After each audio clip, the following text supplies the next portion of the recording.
Our heart's desire is not always what we should get. There's a price. This one starts at £850, but becomes even more costly.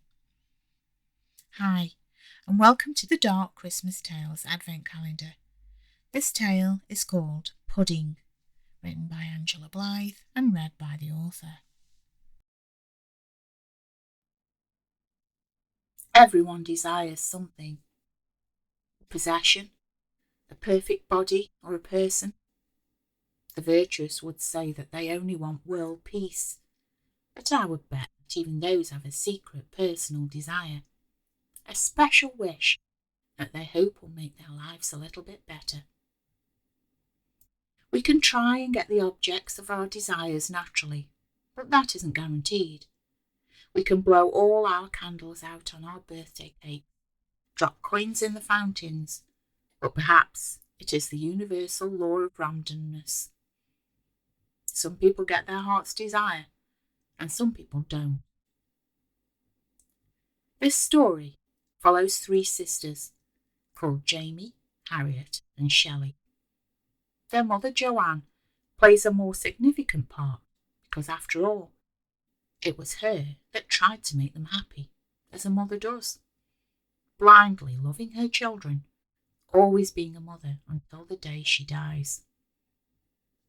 Let this be a cautionary tale that you should be careful what you wish for, and also what you buy and where you get it from. Joanne wanted something special for her grown-up daughters, something to bring the magic back to Christmas, a new and exciting tradition, perhaps. She initially had her mind set on flying to somewhere like Lapland. When one of her girls became ill, that thought went out of the window. Now that Joanne's husband had passed away, her girls were everything to her, and she spoiled them rotten, just like she always had. Joanne had always been lucky to have plenty of money, and the older she got, the more she thought about how she didn't need it. She wanted her girls to be happy, but they weren't. Jamie was stuck in an unhappy marriage. Shelley was dreadfully lonely, and Harriet had been fine until she'd been told that she had terrible liver problems and required a donor. They all felt the need to feel warm and cosy at Christmas, get that old Bing Crosby feeling, feel the warmth of their family around them during the coldest months. It could be said that no one needed that as much as Joanne, but this was never brought up. She found a unique item on a day trip to London. No, that's not exactly right. Joanne went to London and was in Harrods. She was in the food hall, perusing the Christmas puddings, when she noticed a smart man in a dove grey three-piece suit also looking at one. He smiled at her. She smiled back. "It's hard to choose, isn't it?" Joanne said to him. "Rum soap, nut rich, marzipan scented. Who would have thought buying a pudding was such a decision?" "They do look tempting, don't they?" he said. "I'm very partial to a Christmas pudding. Last year, well, I had the most singular one." "From here?" Joanne asked. "Oh, no, from a private establishment in London." "Do you remember when puddings had a silver sixpence in them?" he replied. "Vaguely. I think we used to have a 50p wrapped up in foil at our house," Joanne admitted. "Ah, the puddings our mothers make will always be the best. So, last year I had one with 3 silver sixpences in, and guess what?" the man said, waiting for Joanne's reply. "I don't know," Joanne replied, enthralled. "Each person who found one in my pudding had their wish granted. They wished on the sixpence, and it came true," he said. "Really?" Joanne asked. "They had proper wishes come true? Seriously?" "Yes," he replied, moving closer. "The drawback was it was dreadfully expensive. I'm back on the Harrods ones this year. I didn't even get one of my own sixpences." "Are they I don't know how to ask it. Magical, then? Joanne asked. Definitely, he replied. I want one, Joanne said. Where did you get it from? It's mail order only, and of course, with any pudding, they have to make it in advance and are therefore limited in quantity. I'll write the company's name and address down for you, and they can give you more details, the man said. Joanne had some paper and a pen in her handbag, and he gave her the details. She thanked him, and then saw him pick up a pudding that cost £65 and take it to the till. It was at that point she knew it would be costly. Joanne looked in vain for an internet address or a phone number for the pudding maker. In the end, she had to resort to pen, paper, and a stamp to make the inquiry.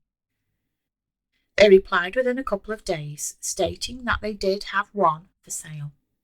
It came with a price tag of £850. She only considered not buying it for a few seconds.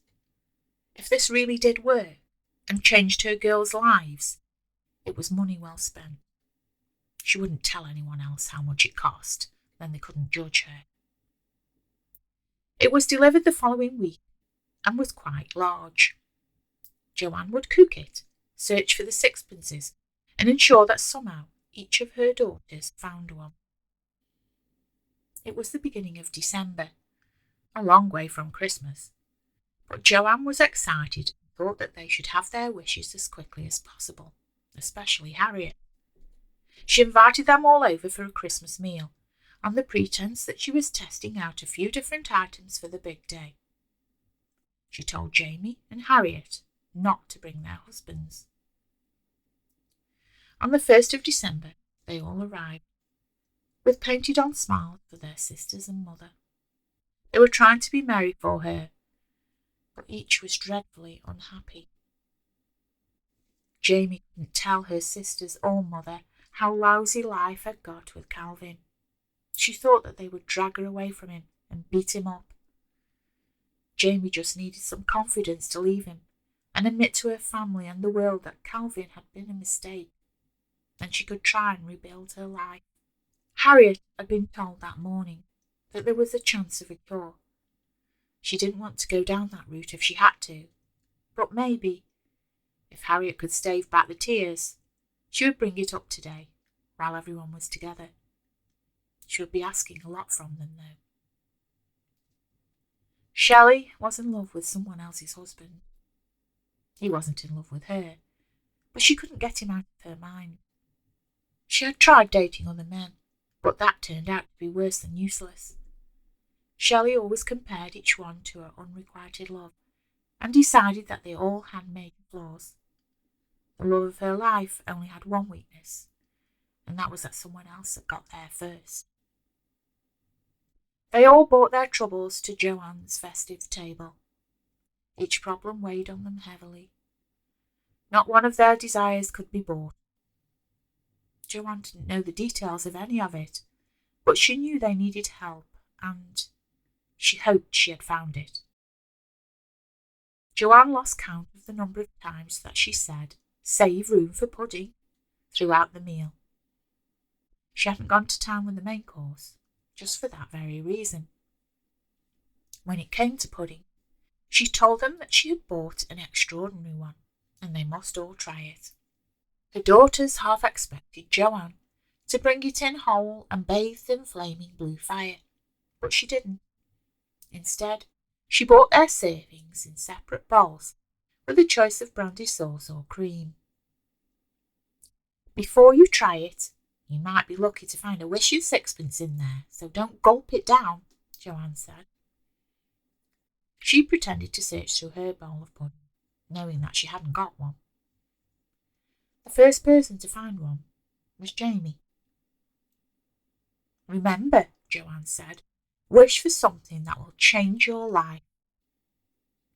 Jamie picked out the tiny wrapped parcel from her pudding and unwrapped it on top of her serviette. There it was, a real silver sixpence. "Thanks, Mum," Jamie said. "You're welcome. Now make your wish and keep it secret," Joanne said. At this moment, Joanne felt she had made the right decision. Even if these wishes didn't work, Joanne could tell that the girls were enjoying it. That was all she'd wanted. Jamie wished for Calvin to leave her and go to someone else, to never see him again. Leave her in peace with the house and her chihuahua. Harriet found hers and quietly wished for a donor to be found. When Shelley found hers, she considered wishing Harriet well too, but thought that Harriet had probably wished for that. Then she looked over to her mum and thought that if Mum found one, she would wish for that too. So Shelley made her wish. Shelley didn't really believe it would work. Deep down, if she thought it would work, she probably wouldn't have done it. All the sixpences found, Joanne relaxed and enjoyed the time she had with her girls. They already seemed a little happier, or perhaps she was kidding herself. They all went home, and Joanne slept happier than she had for a long time that night. The pudding's magic worked quickly. The first person to call Joanne was Shelley, but she was in the shower, and the call went straight to voicemail. Joanne felt content this morning and had a long hot shower, singing Christmas carols loudly. Just as she was toweling off her hair, Joanne's mobile rang again and she picked it up. To her, this was her first call, but really it was her second. "Hello?" Joanne said. "Mum, it's me," Jamie said. "Calvin's left me. I haven't been telling you everything. He's been sleeping with anything that has a pulse. I shouldn't have put up with it, but I hoped he would get it out of his system.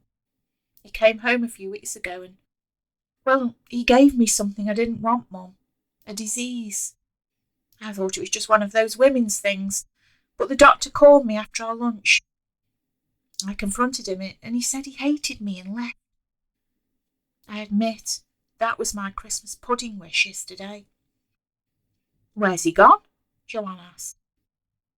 "I've no idea, but he thought it was highly amusing," Jamie said. "All I know is that I hate him." "Good riddance to bad rubbish," Joanne said. "Do you want to come over?" "No, I'm surprisingly good. I'm going to tell the others. We might even go out for a bit of lunch later. Fancy it?" Jamie asked. "Yes, that will be lovely.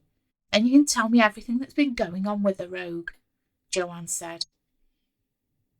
After finishing the call, she noticed that she had a missed call from Shelley. She called her back, but there was no reply. There was a voicemail asking her to come over. Shelley said it was important, and she sounded distraught. Joanne put a hat on her wet hair and quickly drove over to Shelley's. Shelley was waiting with the door open. Frantically, she beckoned her mother in. "Mum, something bad has happened," Shelley said. "I guess that. What's up, love?" Joanne asked. "Calvin's left Jamie," Shelley said. "I know. Jamie called me," Joanne told her. "Calvin stayed here last night. We're together now," Shelley informed her warily. "What? How long has this been going on?" Joanne shrieked. "Since last night, but I've loved him for years. He told me he could tell. He couldn't resist me any longer," Shelley explained. "Shelley, he's been sleeping with half of the country. He's just a disgusting human. Couldn't be with someone worse. You have nowhere to go. Where's he now?" Joanne asked. "Work," Shelley said. "Wait, you haven't slept with him, have you?" Joanne queried, worried about the answer. Yes," Shelley said. "Oh no, Calvin's riddled with disease. Both of you'll be sitting next to each other in the VD clinic. What would your father think, bless him?" Joanne shrieked. Shelley looked horrified. "Mum, I didn't think the wishes in the pudding were real, so I wished for it yesterday," Shelley said. And your sister wished that he'd go. Can you imagine what will happen when she finds out? How can things get worse? You need to tell her, Shelley told her. I can't, Mum.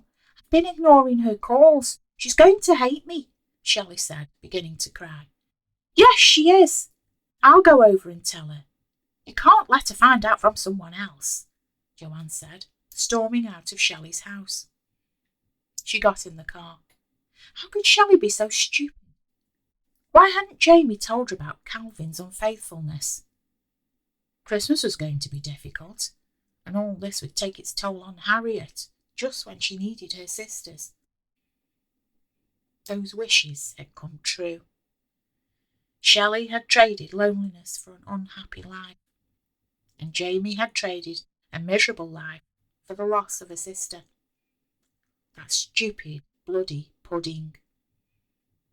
Joanne called Harriet from the car to tell her what was going on and warn her about her wishes. It went straight to answer phone, and then she remembered that Harriet was at the hospital all day and had switched her phone off. Joanne was distracted and felt that she'd messed up everything. This wasn't the way she had imagined this working. Joanne decided to try and call Jamie to see if she was still at home. Joanne wasn't watching the road or her speed. Later that day, a donor was found for Harriet. She called her mum to tell her, but the line rang out. Shelley sat crying at home. Jamie was at her friend's house, hysterical. Back in London, the man in the dove grey suit made more puddings in his apartment and was considering going into business with his sister Jean. Due to a hospital administration mix-up, they didn't realise that the liver they gave Harriet was her dead mother's. Harriet was registered there in her married name. She felt so grateful that she had found her donor, some kind person who had carried a donor card. Her wish had worked. She couldn't wait to tell her family about how lucky the pudding had been. That was A Dark Christmas Tale, written and read by Angela Blythe. I hope you enjoyed it. If you want to find out more about further stories in this series or my other work, please go to www.angelablythe.com.